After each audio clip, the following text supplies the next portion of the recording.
Morning வெளியில போயிட்டு வரும்போது வீட்டுக்கு தேவையான முட்டை கொஞ்சம் வாங்கிட்டு வந்தோம். இந்த முட்டை மட்டும் எப்படி எடுத்துட்டு வந்தாலும் எப்படியும் 1 2 உடைஞ்சிரும். நேத்து 3 முட்டை உடைச்சாச்சு. சரி சொல்லிட்டு அதை எல்லாமே எடுத்து வச்சுட்டேன். பார்த்தோன்னே நமக்கு ஒரு ஐடியா, இந்த வைரல்ல போயிட்டு இருக்கிற காந்தாரி முட்டையை ட்ரை பண்ணி பார்த்துடலாம்னு சொல்லிட்டு ஒரு 2 முட்டையை எடுத்து வேக வச்சுக்கிட்டேன். இந்த பக்கம் டின்னரும் ரெடி பண்ணிட்டே இருந்தேன். கொத்தவரங்காய் பொரியல் பண்ணிட்டு சாதம் வச்சுட்டு ரசம் வச்சாச்சு. இந்த உடைஞ்ச முட்டையை ஆம்லேட் போட்டாச்சு. காந்தாரி முட்டையை ரெடி பண்றது ரொம்பவே ஈஸி. நமக்கு தேவையான முட்டையை எடுத்து ஒரு 10 நிமிஷம் போல டைமர் வச்சு வேக வச்சுக்கலாம். முட்டை கொஞ்சம் அதிகமா குக் ஆனா கல்லு மாதிரி ஆயிடும். அதனால டைமிங் வச்சு நம்ம வேக வச்சு இப்போ ஒரு மிக்ஸி ஜார்ல ஒரு துண்டு இஞ்சி, 2 பச்சை மிளகாய், கொத்தமல்லி, தேவையான சால்ட் இது எல்லாமே சேர்த்து நம்ம நல்லா அரைச்சு எடுத்துக்கலாம். இந்த சைடு பாத்தீங்கன்னா முட்டையும் ரெடி ஆயிடுச்சு. அதை உரிச்சு எடுத்துக்கலாம். இப்போ நம்ம வேக வச்ச முட்டையை 2 கட் பண்ணிக்கலாம். அதுல நம்ம அரைச்சு வச்சிருந்த பேஸ்ட் வச்சுக்கலாம். அதுக்கும் மேல நம்ம குட்டி குட்டியா கட் பண்ணி வச்சிருந்த வெங்காயம், மாங்காய் கொஞ்சமா துருவி வச்சிருக்கேன், அதையும் சேர்த்துக்கலாம்.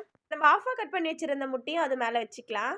இதெல்லாமே ரெடி பண்ணி முடிச்சுட்டு ஃபர்ஸ்ட் வை ஹஸ்பண்டுக்கு தான் கொடுத்தேன். உங்களுடைய ரியாக்ஷனை பார்த்தாலே தெரியும் உங்களுக்கு அதோட டேஸ்ட் எவ்வளோ பிடிக்கல. அப்புறம் நான் சாப்பிட்டு பார்த்தேன். புளிப்பு, காரம் இது எல்லாமே சேர்த்து சாப்பிடும்போது டேஸ்ட் நல்லா தான் இருந்தது. நம்மளோட வீடியோ பிடிச்சா லைக் அண்ட் சப்ஸ்கிரைப் பண்ணிக்கோங்க. அடுத்த வீடியோல பார்க்கலாம். பாய்.